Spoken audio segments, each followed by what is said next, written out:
రాష్ట్రం అప్పుల్లో ఉంది. రోడ్లు అధ్వాన్నంగా ఉన్నాయి. యువత ఆశలు అడియాశలవుతున్నాయి. ఇలాంటి టైంలో 1750 కోట్ల ప్రజాధనంతో విగ్రహం అవసరమా? ఎన్టీఆర్ ఆశయాలను గౌరవించడం అంటే విగ్రహాలు పెట్టడమేనా? ఈ భారీ ప్రాజెక్టు వెనుక ఉన్న పొలిటికల్ ఇంట్రెస్టింగ్ ఫ్యాక్ట్స్ ఏంటి?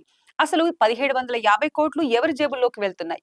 పూర్తి వివరాల కోసం వీడియోను చివరి వరకు చూడండి. అమరావతి పరిధిలోని నీరుకొండలో 182 మీటర్ల ఎత్తుతో 3500 టన్నుల బ్రాంజ్ తో ఎన్టీఆర్ విగ్రహం నిర్మించబోతున్నారు. 160 మీటర్ల వరకు వెళ్లే లిఫ్టులు, మ్యూజియంలు ఇవన్నీ వినడానికి బానే ఉన్నాయి. కానీ ఇక్కడే అసలు ప్రశ్నలు మొదలవుతున్నాయి. ఏపీలో రోడ్లు గుంతలమయంగా ఉన్నాయి. నిరుద్యోగం పతాక స్థాయిలో ఉంది. ప్రభుత్వం ఆసుపత్రుల్లో కనీస సౌకర్యాలు కూడా లేక ప్రజలు ఇబ్బంది పడుతున్నారు. ఇలాంటి క్లిష్ట పరిస్థితుల్లో 1750 కోట్లు కేవలం విగ్రహంపై పెట్టడం ఎంతవరకు కరెక్ట్? రాష్ట్రం అప్పులపై ప్రభుత్వం రోజుకో మాట చెప్తుంది. ఖజానా ఖాళీ అని చెప్తూనే విగ్రహాల కోసం వేల కోట్లు ఎక్కడి నుంచి వస్తున్నాయి? ఈ డబ్బుతో ఎన్ని ప్రాజెక్టులు పూర్తి చేయవచ్చు? ఎన్ని వేల మంది యువతకు ఉపాధి కల్పించవచ్చు? నందమూరి తారక రామారావు ఎప్పుడు పేదవాడి ఆకలి తీర్చడమే లక్ష్యంగా బతికారు.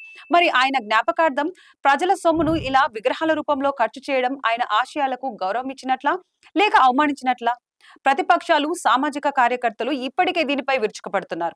ప్రజలకు కూడు గూడు లేదు కానీ విగ్రహాలకు మాత్రం కోట్లు ఉన్నాయా అంటూ విమర్శలు వెల్లువెత్తుతున్నాయి. గతంలో రిషికొండ భవనాలపై విమర్శలు చేసిన వారు ఇప్పుడు విగ్రహం పేరుతో చేస్తున్న ఈ ఖర్చును ఏమని సమర్థిస్తారు?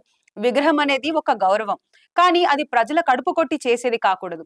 1750 కోట్లతో నిర్మించే ఈ విగ్రహం భవిష్యత్తులో గర్వకారణంగా మారుతుందా లేక ప్రభుత్వ ప్రాధాన్యత లోపానికి నిదర్శనంగా మిగిలిపోతుందా? దీనిపై మీ అభిప్రాయం ఏంటో కింద కమెంట్ సెక్షన్ లో తెలియజేయండి. ఈ వీడియో మీకు నచ్చితే లైక్ చేయండి, షేర్ చేయండి. మరిన్ని అప్డేట్స్ కోసం మా ఛానల్ ని సబ్స్క్రైబ్ చేసుకోండి.